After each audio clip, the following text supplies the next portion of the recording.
Good morning, children. Today is the last class of the French Revolution.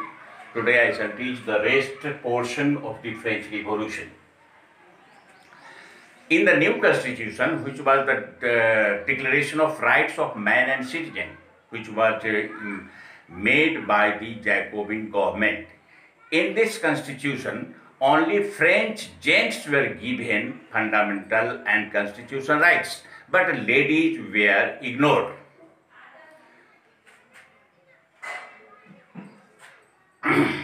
Ladies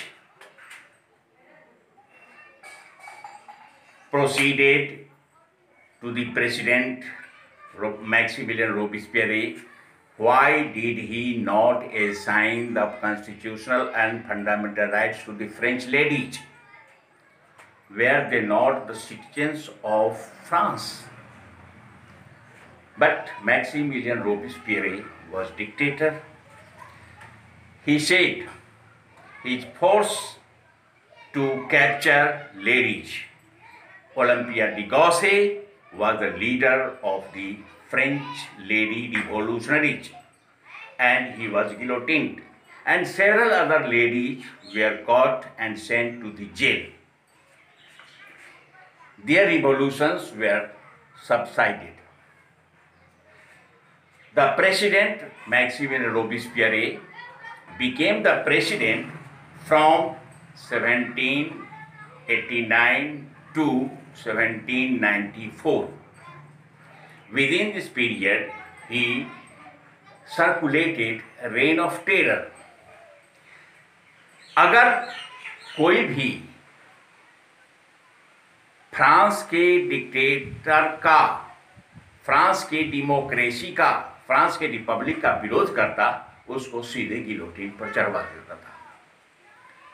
चाहे वो third state के ही आदमी क्यों ना हो, फर्स्ट और सेकेंड स्टेट के लोगों का तो दुर्गति हुई ही, थर्ड स्टेट जिस स्टेट के वो खुद थे, अगर इस तीनों में से किसी का आलोचना कर दी तो उसको गिलोटिन पर चढ़ा दिया जाता था।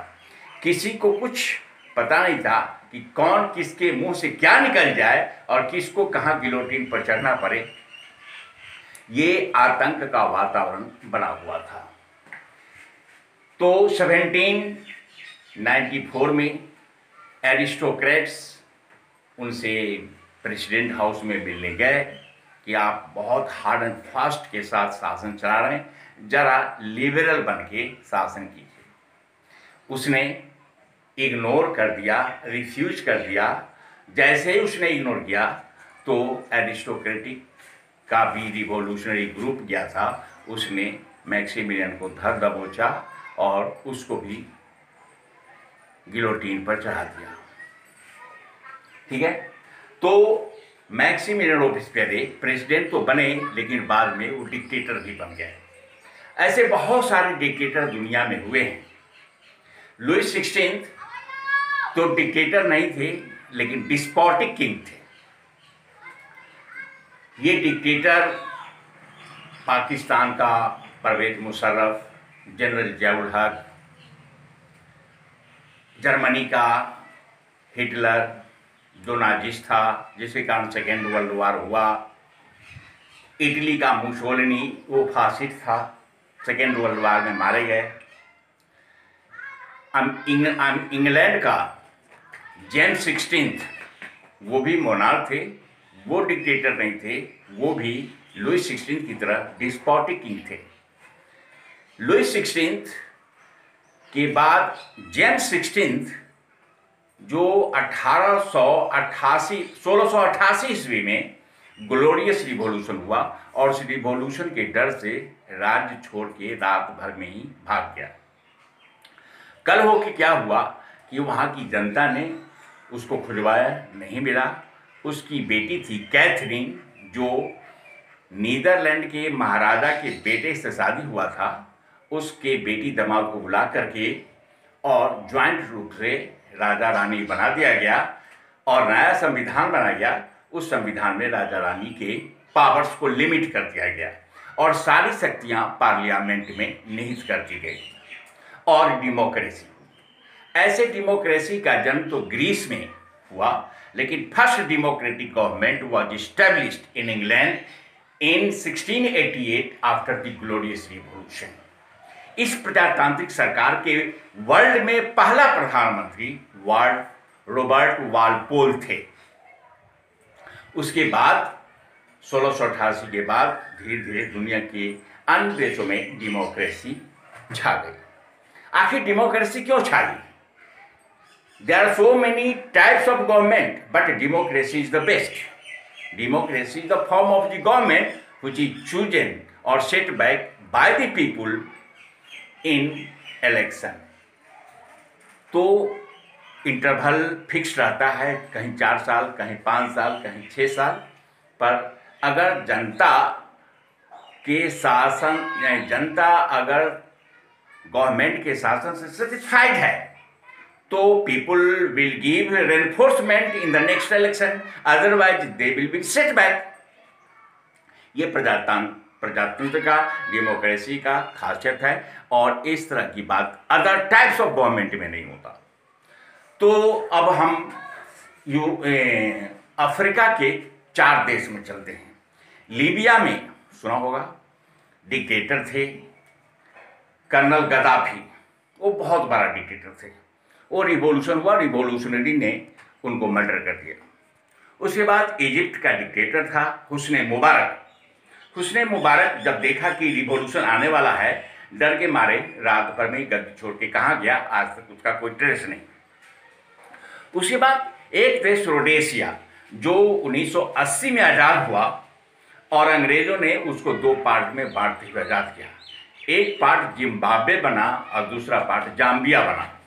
तो जिम्बाब्वे के में भी डेमोक्रेसी आ गई और उसके प्रेसिडेंट डॉक्टर रॉबर्ट मुगाबे थे। 1980 से लेकर 4 साल पहले तक वो प्रेसिडेंट रहे और डिक्टेटर बन के रहे। वहाँ मिलिट्री कूप हुआ, he was toppled down in a military coup, और दूसरे को प्रेसिडेंट बना दिया गया है और उसको हाउस अरेस्ट करके बाद में उनको जेल में डाल दिया गया है। उसके बाद साउथ अफ्रीका, जहाँ एपार्थीड थी। एपार्थीड होता क्या है? एपार्थीड was a policy of racial segregation and discrimination between the black and the white in South Africa. दोनों के पढ़ाई लिखाई, स्कूल, कॉलेज, हॉस्पिटल सब कुछ अलग अलग थे। व्हाइट अपने को सुपीरियर समझते थे और ब्लैक को इन्फीरियर, जबकि साउथ अफ्रीका में 75% टोटल पॉपुलेशन का है और 25% केवल व्हाइट। नहीं, डॉक्टर नेल्सन मंडेला के बारे में सुना होगा। डॉक्टर नेल्सन मंडेला ने पार्थिव के बारे में अपनी जब आवाज़ बुलंद की तो 1968 में उसको पकड़ के और जेल में डाल दिया गया, जिस जेल में उसने 28 वर्ष गुजारे। जब वर्ल्ड वाइड प्रेशर पड़ा 1991 में तो उसको जेल से रिलीज कर दिया गया और 3 साल बाद 1994 में एपार्थीड को समाप्त कर दिया गया।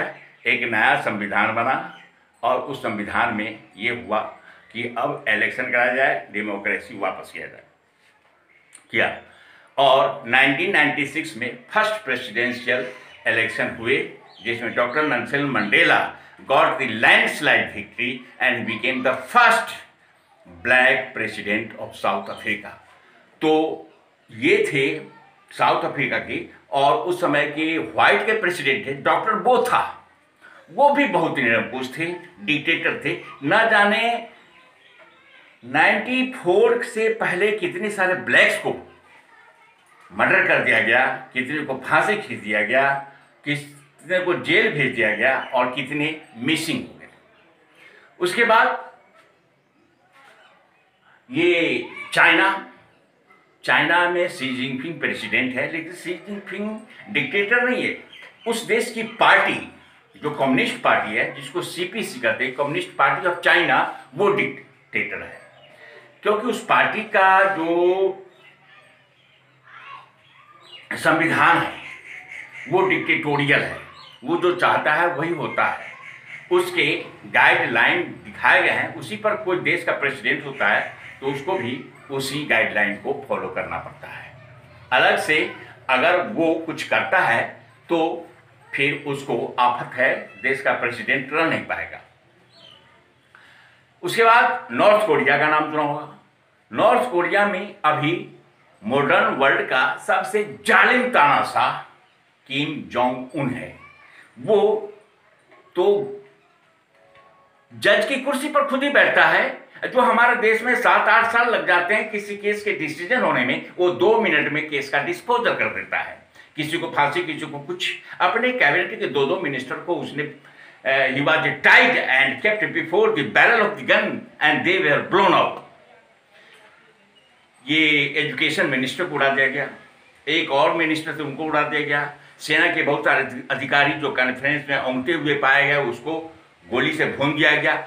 इतना जो वो चाहता है वही नॉर्थ कोरिया में होता है। उसका शिकायत किसी ने की तो फिर वो कल का सूरज नहीं देख पाता है। तो ऐसे ऐसे डिक्टेटर दुनिया में हुए हैं। तो एक न एक दिन डिक्टेटर्स की जिंदगी का अंत होता है, जो मैक्सिमिलियन रोबेस्पियर को 1794 में हो गया। उसके बाद जो आज़ादी, ये फ्रेंच रिवॉल्यूशन 1789 में चली और कितने बार रिपब्लिक बना, रिपब्लिक हटा, डेमोक्रेसी आई, डेमोक्रेसी चला भी गया, लेकिन औरतों को जितने भी संविधान बने उसमें राइट नहीं मिले। लेटेस्ट 1946 में वहां एक फ्रेश कॉन्स्टिट्यूशन बना जिसमें ladies and gents both got constitutional and fundamental rights. Ladies and gents both were bona fide citizens of France 1946 में आ गए। अब समझ लो कितना लंबा टाइम लग गया औरतों को फंडामेंटल राइट्स ग्रहण करने में। तो आज और एक बात और है, हमारे देश के 2 पर्सनालिटी के बारे में सुनो, टीपू सुल्तान और Raja Ram Mohan Roy. They were the patron and blind supporter of French revolution. कि जब तक देश में रिवॉल्यूशन नहीं आएगा तब तक समाज में जो सिस्टम बना हुआ है वो सिस्टम खत्म नहीं होगा। तो इन दोनों ने, एक तो टीपू सुल्तान अपने आज़ादी को कंटिन्यू रखने के लिए लड़ते लड़ते मर गए, और दूसरे थे सोशल रिफॉर्मर्स, आज़ादी की लड़ाई लड़ने वाले। उसने अंग्रेजों से कहा था कि हमारे देश में स्टूडेंट्स को, इंडियन स्टूडेंट्स को अंग्रेजी में शिक्षा मिलनी चाहिए, जबकि और सारे लोगों ने इनका विरोध किया। लेकिन ये दूरदर्शी थे, प्रूडेंट थे, फारसाइटेडनेस इसमें था कि नहीं, अंग्रेजी में किताब पढ़ेंगे तो दुनिया के बड़े बड़े रिवॉल्यूशंस जो हुए हैं, जिसका वर्णन हिस्ट्री में है, जब वो हिस्ट्री स्टूडेंट पढ़ेगा तो उसमें एक क्यूरियोसिटी, फीलिंग ऑफ नेशनलिज्म पैदा होगा, देशभक्ति की भावना जागृत होगी और अंग्रेजों के खिलाफ लड़ेगा। उनका दूरदर्शिता सही साबित हुआ और 1857 में युद्ध स्टार्ट हुआ। 90 वर्षों के बाद 1947 में आज़ादी मिली। ये किनकी देन है? राजा राम मोहन राय का। राजा राम मोहन राय को राजा की टाइटल किसने दी? लेटर मुगल पीरियड में एक राजा थे अकबर सेकेंड, उसने ही राजा राम मोहन राय को राजा का टाइटल देके मुगल एम्पायर का एम्बेसडर बना के उनको इंग्लैंड भेजा और इंग्लैंड में उनकी मौत हो गई। उनका क्रीमेशन वहीं हुआ, उनका डेड बॉडी आज तक आया नहीं।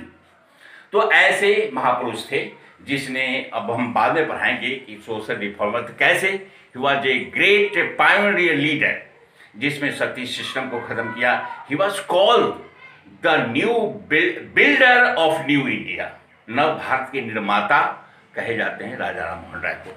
तो टीपू सुल्तान और Raja Ram Mohan Roy we are the great patron of French revolution. और फ्रेंच रिवॉल्यूशन यहीं पर समाप्त होता है। केवल ब्रीफिंग हो रही है, क्लास चलेगा कंटिन्यू। तो क्वेश्चन आंसर, वर्ड मीनिंग, बहुत सारे टर्म्स को भी हम एक्सप्लेन करेंगे। Thank you very much.